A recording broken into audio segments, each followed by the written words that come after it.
Welcome दोस्तों, आपका स्वागत है आपके अपने YouTube चैनल मिस्टर केमिस्ट्री।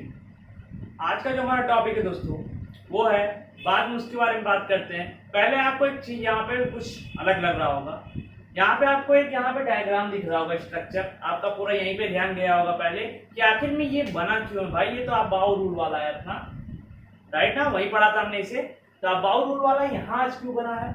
क्या फिर से वही होगा अब बाउ रूल? नहीं, तो इसका जवाब यही है कि फिर से आप बाउ रूल क्यों पढ़ेंगे। भाई वो तो इजी से था, एक में समझ में आ गया होगा अच्छे से। ये बना है अपने दूसरे टॉपिक को क्लियर करने के लिए, ठीक है। तो पहले एक चीज इसमें मुझे ये बताओ, बाउ रूल में हमने पढ़ा था इसे, किसमें? अब बाउ रूल में, बाउ रूल इसे हमने यहाँ पे क्लियर किया था डायग्राम की मदद से कि यहाँ पे समझा था हमने कि जिस भी हमारा जो ऑर्बिटल्स होते हैं, सब ऑर्बिटल्स होते हैं, सब सेट्स होते हैं, 1s हुआ 2s हुआ, इन सब में जो हमारा कम एनर्जी वाला रहता है, मिनिमम एनर्जी वाले को पहले हम फिल करते हैं इलेक्ट्रॉन, उससे ज्यादा वाले में उसके बाद, उससे ज्यादा वाले में बाद, फिर उससे ज्यादा वाले एनर्जी में भरते जाते हैं, मतलब कम से ज्यादा की तरफ भरते हैं इलेक्ट्रॉन्स। तो यहाँ पे बना के यही समझे थे कि पहले 1s में हमारा जाता है इलेक्ट्रॉन, 1s से 2s में, 2s से 2p में, 2p में 3s से 3s से 3p में, 3p से 4s में, 4s के बाद फिर 3d में। ये तो चलो वहां पे हमने समझ लिया अच्छे से, बहुत अच्छा लगा होगा, पढ़ने में मजा भी आया होगा। लेकिन आपने एक चीज नहीं यहाँ पे कॉन्सेंट्रेट किया होगा, एक क्वेश्चन यहाँ पे आपके दिमाग में आना चाहिए। जिसके दिमाग में आया उनकी बात नहीं कर रहा हूँ, उनको बहुत सारा कॉन्ग्रेचुलेशन, लेकिन जिनके दिमाग में नहीं आया मैं बता देता हूँ कौन सा क्वेश्चन। कि भाई अब यहाँ पे देखो, हमने 1 तो हो गया, s में एक 1s में एक ही होते हैं, ये हो गया, चलो ठीक है। लेकिन हमारा देखो ये नहीं समझ में आया कि भाई 2s 2 एक साथ में है, यहाँ पे 3p एक साथ में है। अब 3p के बाद 4s तो आया, 4s के बाद 3d फिर क्यों आ गया? भाई 3p 3d को एक साथ क्यों नहीं रखा गया? वहां के 4s के बाद 3d क्यों रखा गया? अब 3d चलो सही है, फिर 4p हमने क्यों रख दिया? भाई 4s के बाद 4p डायरेक्ट रखना चाहिए था, या 3p के बाद 3d रखना चाहिए था, फिर 4s रखते, फिर 4p रखते। अब 4p के बाद फिर 4d रखना चाहिए था। यहाँ पे देखो गड़बड़ कर दिया, 4p के बाद 5s रख दिया, फिर यहाँ 5p, फिर 6s से, फिर 4f, 4 यहाँ पे 2 को क्रॉस करके फिर 4 रख दिया, 2 को क्रॉस करके फिर 5 रख दिया। ये यहाँ पे क्वेश्चन बनता है कि क्यों आखिर में ऐसा है। चाहते तो यहाँ पे 3s 3p 3d एक साथ कर देते, फिर 4s से शुरू करते हैं, 4p 4p 4d 4f सबको एक साथ करके चलते, क्यों अलग अलग छटकाया है भाई सभी भाई को? तो यहाँ पे इसका रीजन है, ये है, मैंने आपको बताया था अपने टॉपिक में कि हम पढ़ने वाले हैं इसके बाद n+l रूल। जी हाँ दोस्तों, यही टोटल रिस्पॉन्सिबल है इस कैटेगरी वाइज हमारा जितना बंटवारा हुआ है उसके लिए, कि क्यों इसे अलग अलग हमने रख दिया, यही मेन रिस्पॉन्सिबल रूल है। तो n+l को हमने रोक दिया था, उसके जगह पे कुछ और हमने पढ़ लिया था। क्या पढ़ लिया था भाई? Quantum number. क्वांटम नंबर पढ़ लिया था। इसकी जगह पे मैंने कहा था पहले क्वांटम नंबर पढ़ते हैं तभी समझ में आएगा। अब क्वांटम नंबर का क्या रीजन है पढ़ने का? ये है कि हमारे ये n पहले हमको समझना है, ये l पहले समझना है, तब तो हम दोनों को कंबाइन कर पाएंगे। n+l what is the n+l? तो यहाँ पे n जो हमारा होता है भाई, ये भी कुछ शो करता है, l भी शो करता है, ये दोनों है हमारे क्वांटम नंबर n+l। n और l दोनों क्वांटम नंबर। क्या क्या है देखो, यहाँ पे n जो हमारा है ये है pqn, और जो l है हमारा ये है aqn। अब भाई pqn aqn ये कैसा कोड वर्ड आ गया?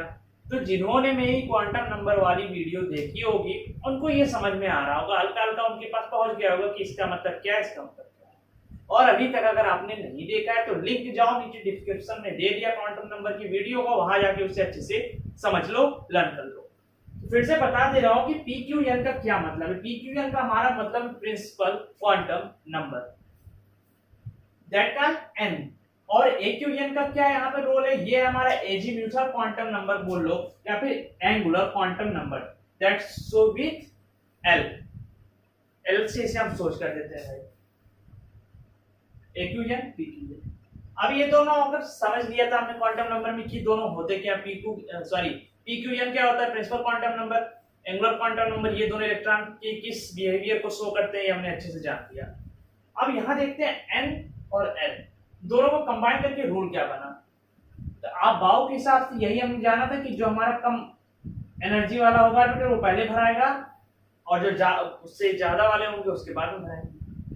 एन प्लस रूल में भी यही रूल है कि थोड़ा से हटके है, लेकिन पहला रूल ये कहता है हमारा एन प्लस एल रूल का पहला पॉइंट यही क्लियर करता है कि अब आप को हम छोड़ते हैं, ठीक है। अब चलते हैं एन प्लस एल की तरफ। इसी समझना है एन प्लस एल रूल का पहला पॉइंट ये है कि हमारा जो एटम है जिसमें बहुत सारे इलेक्ट्रॉन्स को जो है भरते हैं, उनकी एनर्जी लेवल जो होती है वो किस पर निर्भर करती है, पी क्यू एन और ए क्यू एन पे, प्रिंसिपल क्वांटम नंबर पर और एंगुलर क्वांटम नंबर पर अच्छे से वो बेस करती है। यही दोनों रिस्पॉन्सिबल हैं इनकी एनर्जी को मिनिमम और मैक्सिमम बनाने के लिए, प्रिंसिपल क्वांटम नंबर और एंगुलर क्वांटम नंबर। ये तो क्या पहला पॉइंट। इसके लिए हमने बना दिया एन प्लस एल रूल, ये हो गया दूसरा point, n plus l rule बना। अब इसके हिसाब से क्या है कि जिस ऑर्बिटल का हमारा है, इसमें से ऑर्बिटल की बात कर रहा हूं मैं, देखो सबसेट्स कह लो आप 1s2 s2 p3s इन सब की बात कर रहा हूं। इनमें से जिसका हमारा जो सब ऑर्बिटल्स हैं जिस ऑर्बिटल्स का हमारा एनर्जी लेवल जो होगा कम होगा वो पहले फील्ड होंगे बजाय जिसकी ज्यादा होगी उसमें फील्ड होने के। ये है इसका अगला पॉइंट कि जो हमारी कम एनर्जी वाली ऑर्बिटल है वो पहले फील्ड होंगे उसमें इलेक्ट्रॉन, और जिसमें हमारी ज्यादा एनर्जी वाली उससे उसमें बाद में फील्ड होंगे इलेक्ट्रॉन।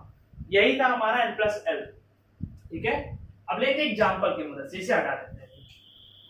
तो इसे हटा दिया। देखो भाई अगर हमने एग्जांपल लिख लेना है, एग्जांपल की अगर बात करो, अगर हम ले लेते हैं, मान लो एक लेते हैं अपना 4s ऑर्बिटल, और उसके बाद चलो भाई 4s और 3d वाला अपना जो कंफ्यूजन है इसे हम दूर करते हैं कि भाई 4s पहले क्यों 3d उसके बाद क्यों, बल्कि 3 तो हमारा 4 के पहले आता है। आखिर में ऐसा क्यों है कि 4 के बाद 3 आ रहा है, उल्टा क्यों गंगा बह रही है यहाँ। तो इसका भी रीजन देखो n प्लस एल रूल के हिसाब से निकलेगा हमारा।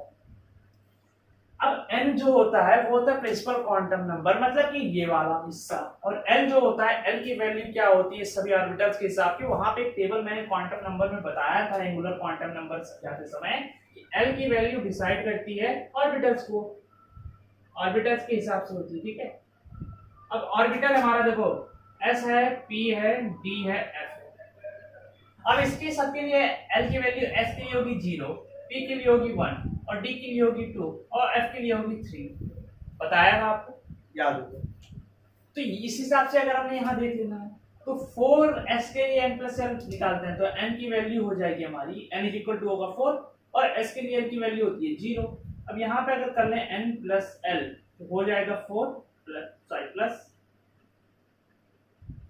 प्लस 0 होगा और ये हो जाएगा हमारा 4। देखो n प्लस एल की जो वैल्यू आ जाएगी 4 और वहां पे 3d का काम भी देख लें तो 3d के लिए n की वैल्यू होगी 3 और l की वैल्यू होगी, देखो यहाँ पे d के लिए होती है n की वैल्यू 2 तो होगी 2।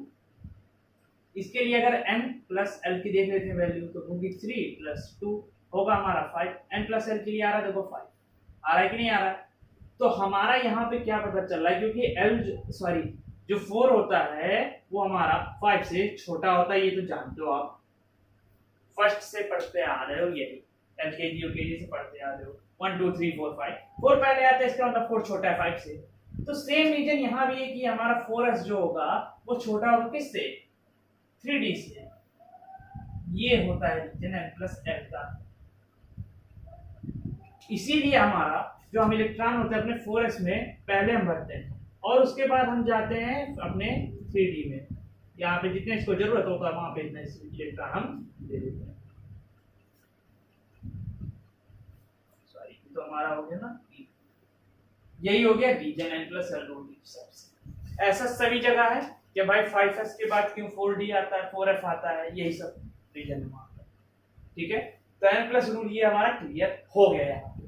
तो आज की वीडियो में बस इतना ही। अब भाई काम करना, इतना सिखा दिया है, काम करना, गुरु दक्षिणा दे देना। गुरु दक्षिणा में कुछ नहीं चाहिए, बस नीचे जाना, लाइक कर देना, ठीक है। और अगर अभी तक चैनल को सब्सक्राइब नहीं किया है तो वहां जाना, सब्सक्राइब का बटन दबा के बेल आइकन को प्रेस करके नोटिफिकेशन ऑल पे सेट कर देना और वीडियोस को शेयर करते रहो, फैलाते रहो अपने सर्किल में, सबको भेजते रहो ताकि जो जिसको जरूरत है ऐसे नॉलेज की उनके पास ये पहुंच सके। तो मिलेंगे अब इसके अपने अगले टॉपिक पर, एक घमासान अपना मैटो अपना कुछ टॉपिक लेकर वीडियोस में, ठीक है। चलिए मिलते हैं अपने अगले वीडियो में।